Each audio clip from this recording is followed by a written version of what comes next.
Bonjour, nous sommes le lundi 26 février 2024 et nous allons parler de Bruxelles et de la colère des agriculteurs. Défilé monstre à Bruxelles, 900 tracteurs mobilisés, la manifestation dégénère. Ah, ils auraient pu faire un petit effort et passer à 1000 quand même. Mais 900, c'est une bonne mobilisation. À l'occasion d'une réunion des ministres européens de l'agriculture, des centaines d'agriculteurs ont investi le centre de Bruxelles avec leurs tracteurs. Les accès de la capitale belge ont été paralysés une partie de la journée. La police a dû faire usage de gaz lacrymogène. Bon, comme d'habitude, quoi. La colère agricole atteint le cœur de l'Europe. Enfin, le cœur de l'Europe, faut pas exagérer, c'est la capitale de l'Union. Des centaines de tracteurs paralysent ce lundi le centre de Bruxelles en marge d'une réunion des ministres de l'agriculture des 27, ouvrant la voie à des simplifications de la politique agricole commune, PAC. Ah ouais, après l'avoir compliqué, maintenant ils vont dire « Ah, on travaille les gars, on va simplifier !» Comme le 1er février, la capitale belge devient l'épicentre de la colère agricole. Quelques 900 véhicules agricoles ont été dénombrés par la police qui barricade les abords du Conseil européen. Et c'est très bien comme ça. Elle a utilisé des canons à eau pour éteindre les brasiers allumés par les manifestants, donnant lieu à des confrontations tendues. Les délégations d'Espagne, du Portugal et de la puissante confédération italienne Coldiretti côtoyaient les organisations belges. Sous pression, les États membres avaient exigé de la Commission européenne un plan de simplification des règles de la PAC. Bruxelles présente lundi ses premières pistes, mais parmi les manifestants rencontrés à Bruxelles, l'exaspération domine.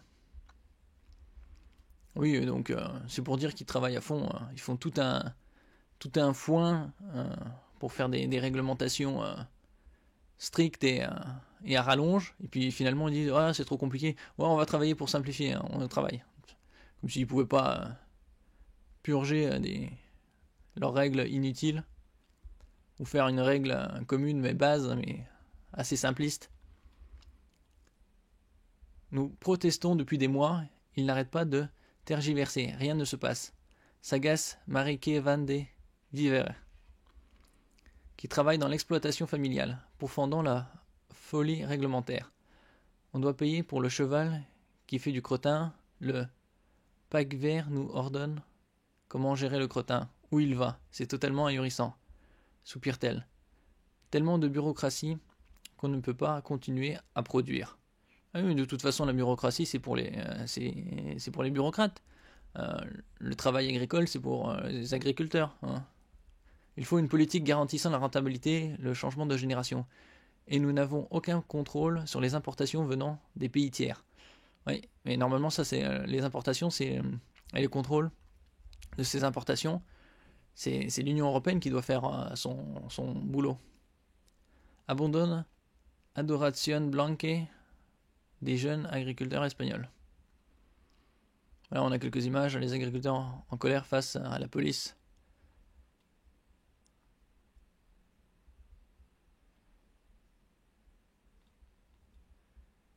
Des dérogations sur la PAC ou les jachères. Après une dérogation déjà entérinée sur les jachères, les obligations de maintien des prairies permanentes pourraient être assouplies pour les éleveurs en reconversion. Plusieurs États demandent aussi des flexibilités sur la rotation des cultures.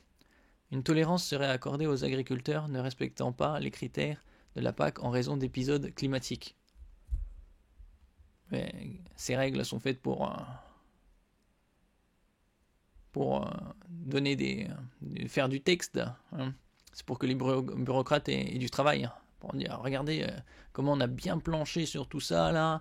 Est-ce que en théorie c'est parfait, c'est beau, il y a plein de textes, c'est à rallonge, c'est épais comme la Bible ou le dictionnaire, mais en pratique, voilà, c'est tellement complexe que ça sert à rien. Enfin, les exigences de déclaration seraient allégées, les visites de contrôle réduites de moitié au-delà de ces mesures de court terme que l'exécutif européen pourrait entériner rapidement. Bruxelles ouvre la porte à des révisions législatives à moyen terme de la PAC, en négociation avec les États et eurodéputés, pour modifier certaines dispositions et réduire la charge. Et ben, ils n'ont pas besoin d'autant de législation sur comment gérer leur exploitation. Ils ont besoin de soutien financier et de protection légitime face à des produits ne respectant pas les mêmes contraintes sanitaires que les Européens. Dans l'immédiat, il faut quelque chose de pragmatique, d'opérationnel. Il y a l'espace pour les modifications à l'intérieur des règles actuelles, a estimé le ministre français Marc Fesneau à son arrivée. Mais certaines choses nécessitent de modifier l'acte de base. Que cette modification législative enjambe les élections européennes de juin n'a pas d'importance. L'important, c'est qu'on avance, on a besoin de fixer une trajectoire, poser les jalons d'une PAC qui rassure à long terme. A-t-il insisté. Parallèlement, Paris appelle à rouvrir, par voie d'amendement au Parlement européen, une législation restreignant les émissions polluantes des élevages de volailles et porcins. Oui, ça aussi, c'est dans leur politique zéro pollution. Et faut pas oublier qu'il y aura toujours une certaine pollution. Donc il faut limiter l'excès. Trop de bureaucratie. Il y a beaucoup de colère face aux promesses non tenues. La PAC actuelle est un monstre bureaucratique et des réformes sont nécessaires pour favoriser le travail dans les champs plutôt que la paperasse, a déclaré le ministre allemand Cem Özdemir. Mais sans fausse solution, il faut garantir qu'on puisse gagner de l'argent avec la biodiversité. Celui qui préconise une pause dans la protection du climat est tout sauf l'ami des agriculteurs, prévient-il, alors que plane le spectre d'un détricotage des obligations écologiques. Bon, déjà, leur délire de protection du climat, le climat ça se protège pas, c'est comme la température. Hein. On peut préserver l'environnement en n'étant pas agressif. Non. Le commissaire à l'agriculture Janusz Wojciechowski s'est dit ouvert à rendre simplement incitatives plusieurs obligations vertes, jachère, rotation des cultures. Une révision de la politique agricole est une bonne chose pour mieux rémunérer les agriculteurs, estime le ministre belge David Clarinval. Rappelant que la Commission proposera aussi en mars des mesures sur la formation des prix. Il y a des éléments des législations du pacte vert qui sont demandés aux agriculteurs mais pas rémunérés. C'est le cœur du problème, a-t-il ajouté. Les organisations agricoles exigent arrêt définitif des négociations commerciales avec les pays sud-américains du Mercosur et un meilleur partage de valeur avec industriels et distributeurs. Ouais, c'est sûr, parce que les pays du Mercosur, c'est un peu l'Union sud-américaine, un équivalent de l'Union européenne, pour le commerce et surtout le commerce, de toute façon. Mais ils n'ont pas les mêmes règles que l'Union européenne, donc ils ont bien moins de contraintes au niveau sanitaire et utilisation des OGM. Donc c'est totalement insensé d'importer des produits alors qu'en Europe ils sont interdits. Un chantier structurel plus vaste que le petit soulagement sur les charges administratives, reconnaît Vincent Delobel, éleveur de chèvres et administrateur du syndicat wallon Fugea, dénonçant un étau économique. On n'arrive pas à vivre, les primes PAC viennent en perfusion. Autre sujet explosif. Bruxelles a proposé des mesures de restriction des importations ukrainiennes, accusées d'éplomber les marchés, mais sans rassurer. En Pologne, des agriculteurs bloquent toujours des passages frontaliers, déversant sur les routes des cargaisons ukrainiennes. Oui, il faut savoir aussi que les cargaisons ukrainiennes de céréales, elles sont impropres à la consommation. Ça a été prouvé, ça a été montré sur TikTok. C'est mélangé avec des insectes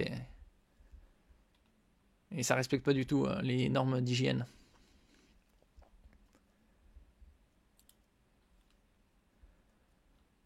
Là, c'est la manifestation à Bruxelles. Manifestation des agriculteurs, la police doit faire usage de gaz lacrymogène face à des manifestants violents. On va dire un peu violent. Des échauffourées éclatent entre policiers et manifestants. Il y a 4 heures. Les agriculteurs ont aussi lancé des œufs sur un bâtiment des institutions européennes. Il s'agit du Lex Building situé près de la place Schuman.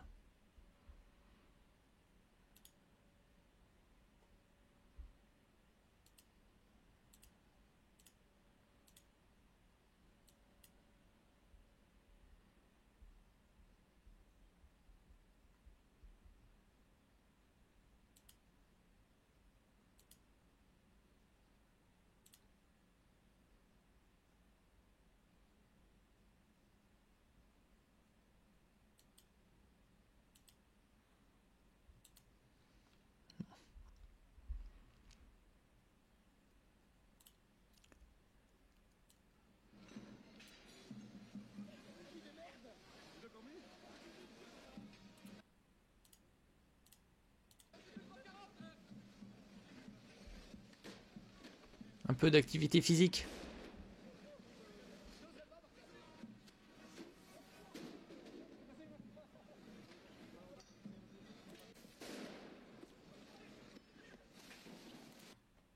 Bon, des canons à eau comme d'habitude quoi.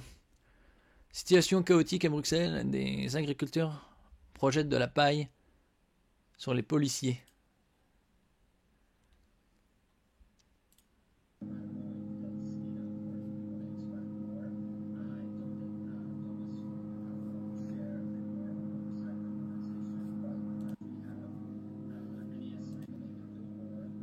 C'est pour l'isolation.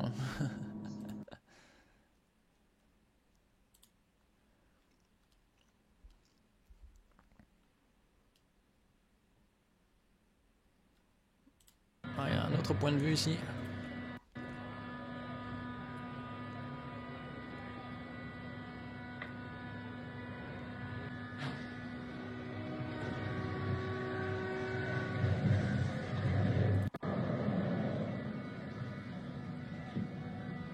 Bon, c'est pas leurs camionnettes de police qui vont faire le poids face à des tracteurs à plusieurs centaines de chevaux.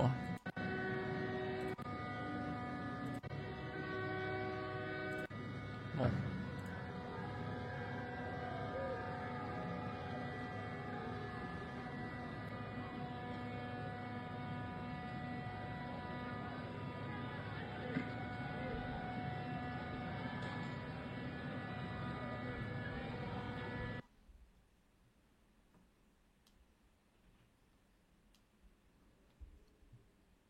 Ah, quelques incendies comme d'habitude, un peu.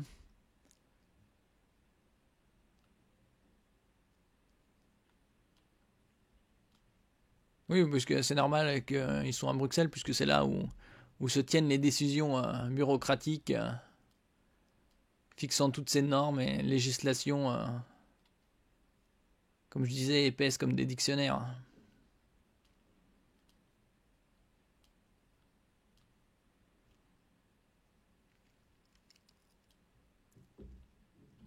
Oui, c'est un peu partout en Europe. Il manque plus qu'une bonne coordination de tous les agriculteurs européens et ça devrait être bon.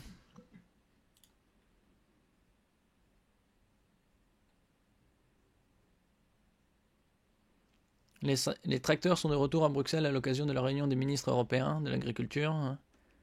Compte bien maintenir la pression sur l'Union européenne et en particulier sur ses ministres de l'agriculture réunis en sommet ce lundi. Les différentes fédérations agricoles estiment que la Commission européenne n'a pas pris assez de décisions concrètes les concernant, malgré leurs actions de protestation au début du mois. Et tous ces politiciens, que connaissent-ils du monde agricole? La plupart d'entre eux l'ont vu à travers des écrans. Donc, les bureaucrates sont là pour s'occuper de la paperasse. Ce matin, plusieurs convois ont pris la route vers Bruxelles, entraînant déjà des perturbations vers les axes principaux reliant la capitale. De nombreux embarras de circulation sont également à signaler dans le centre de Bruxelles. La STIB, de son côté, recommande à des usagers de préférer le métro. Les lignes de bus et de tram qui passent par le quartier européen seront perturbées. Oui, c'est que le début. Hein. Merci pour votre écoute. N'oubliez pas de laisser un commentaire, un j'aime, de partager et de vous abonner à la chaîne. À la prochaine fois.